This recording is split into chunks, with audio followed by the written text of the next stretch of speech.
સ્પર્ધાત્મક પરીક્ષાનું લક્ષ્ય લઈ બેઠેલા વિદ્યાર્થીઓ સાથે આપણે ગયા અઠવાડિયે વાત કરી. એ વાત આપણે આજે આગળ વધારીશું. ઉપરાંત મેં ટ્વિટરના માધ્યમથી પણ વિદ્યાર્થીઓને પરીક્ષાના સંબંધી જે કંઈ પ્રશ્નો હોય એ પૂછવાનું કહેલું. એમાં ઘણા પ્રશ્નો મળ્યા છે. એમાંના કેટલાક પ્રશ્નો આપણે આ વખતે આવરી લઈશું. બાકી રહેતા પ્રશ્નો ભવિષ્યના વિડીયોમાં આપણે લઈશું.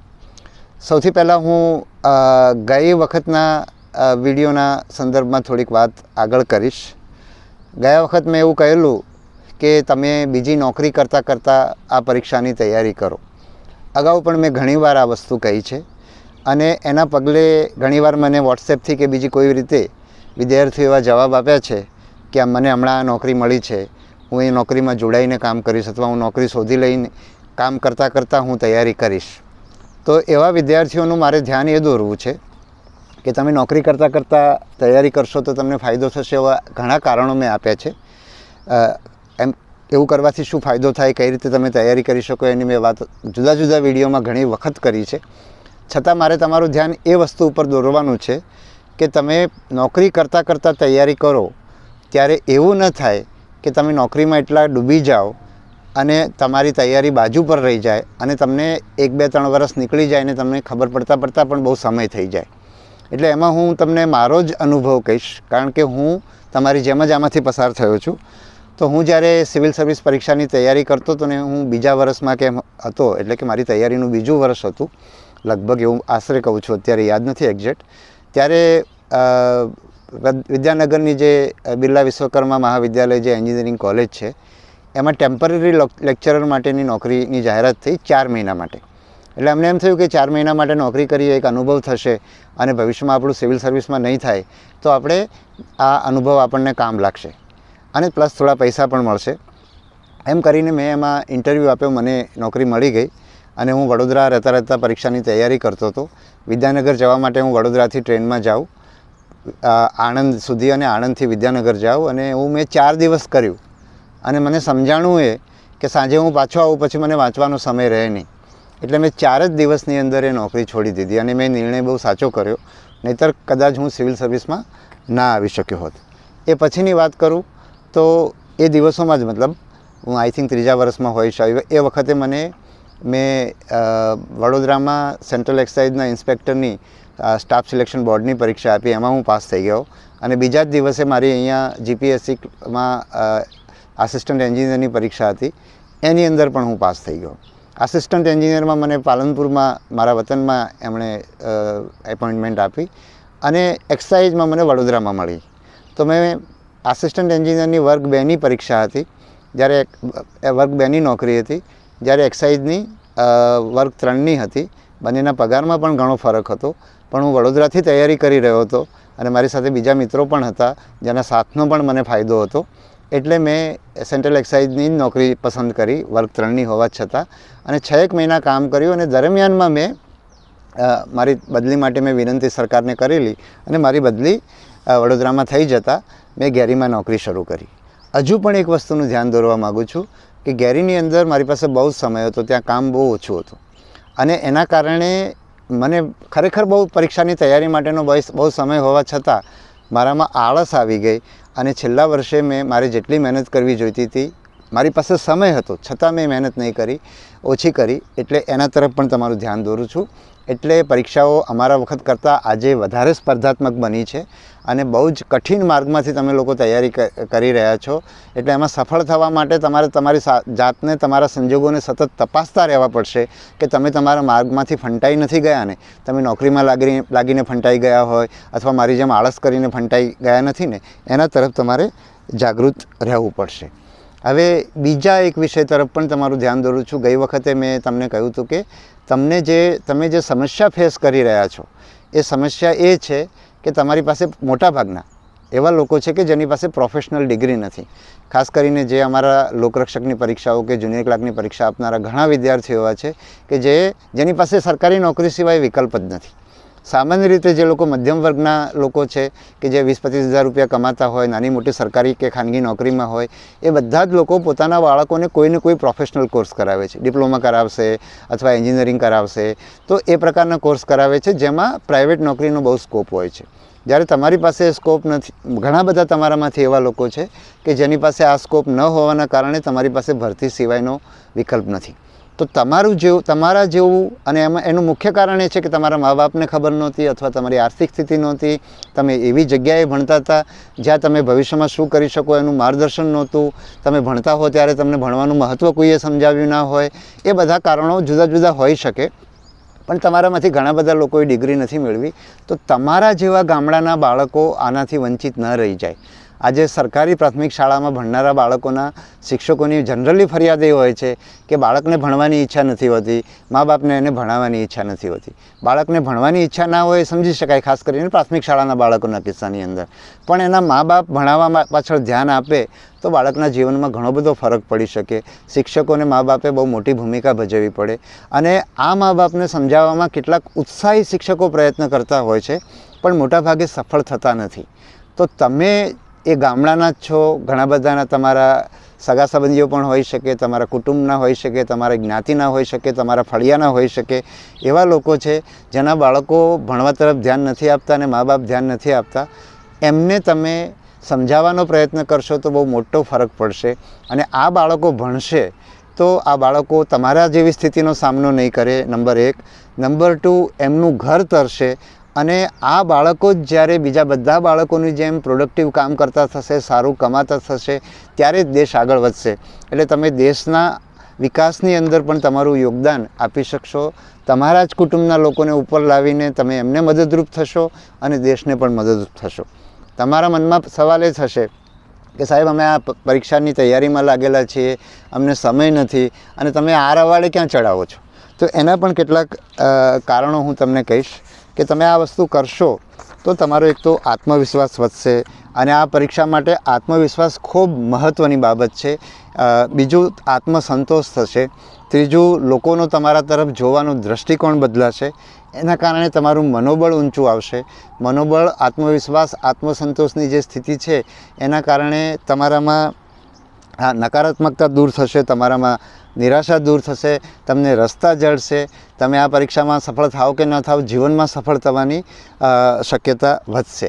તમારું મનોબળ ઊંચું આવે તો એની 2 તમને મુખ્ય ફાયદા થાય કે તમે જે તૈયારી કરી રહ્યા છો અત્યારે, તમારી માનસિક સ્થિતિ શું હોય? તમારી માનસિક સ્થિતિ એ જ હોય કે હું પરીક્ષામાં સફળ થઈશ કે નહીં થઈશ. મોટાભાગે તમને એમ જ થાય કે હું સફળ નહીં થાઉં, અને નહીં થાઉં તો હું શું કરીશ, મારા વર્ષો બગડી જશે અને પછી હું શું કરીશ, એ ચિંતા તમને બધાને કોરી ખાતી હોય, તમને બધાને સતાવતી હોય.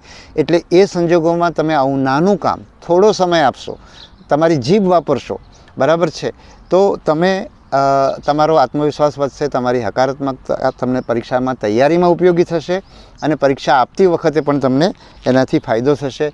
આ લોકોના તમને આશીર્વાદ મળશે, એના કારણે પણ તમારા જીવનમાં સારી વસ્તુ થશે, બરાબર. તો બીજું, તમને એમ થાય કે હવે અમે આ સંજોગોમાં અટવાયેલા છે ત્યાં નવું ક્યાં હાથમાં લેવું? તો મારે તમને એ પણ કહેવાનું છે કે સફળ લોકો એ લોકો હોય છે કે જે પોતાની સંજોગોને વટી જતા હોય છે.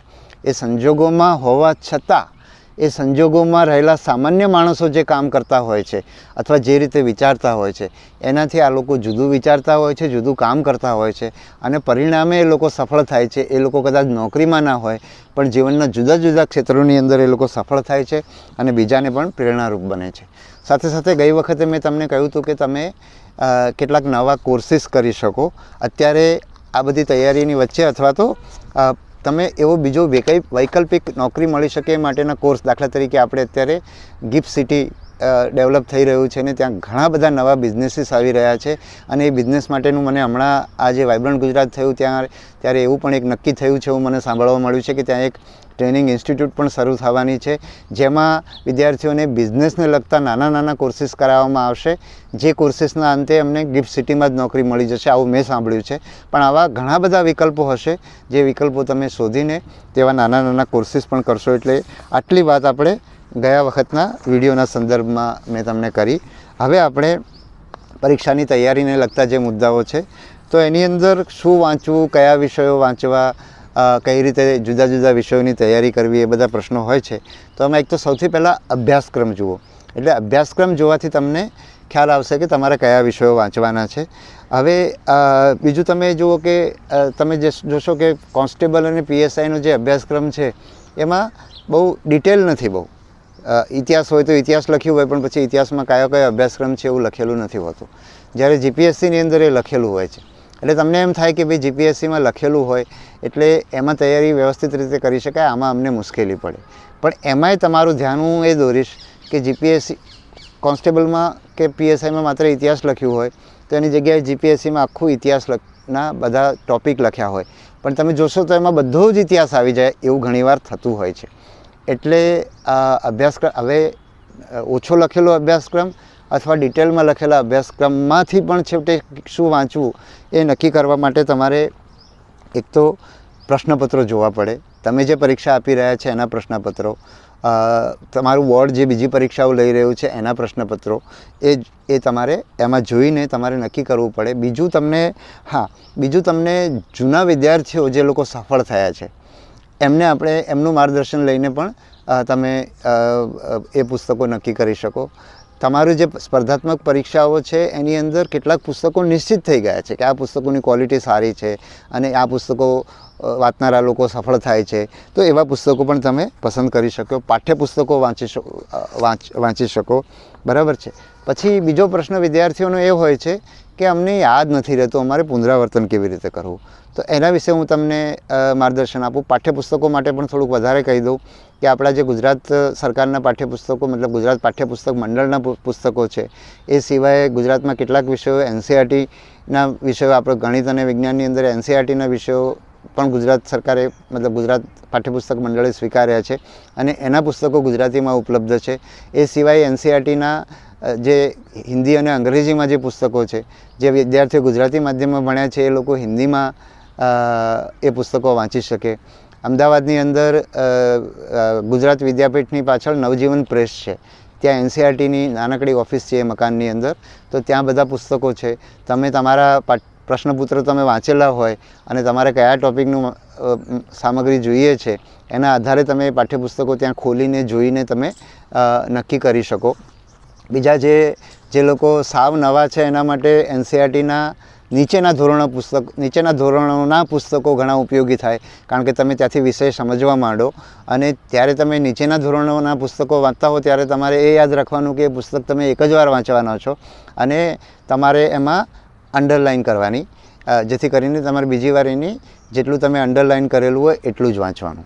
બીજું આ એવા પુસ્તકની વાત થઈ કે જે તમને વિષય શીખવવા માટેની વાત થઈ, પણ એ તમે એક જ વાર વાંચવાના છો.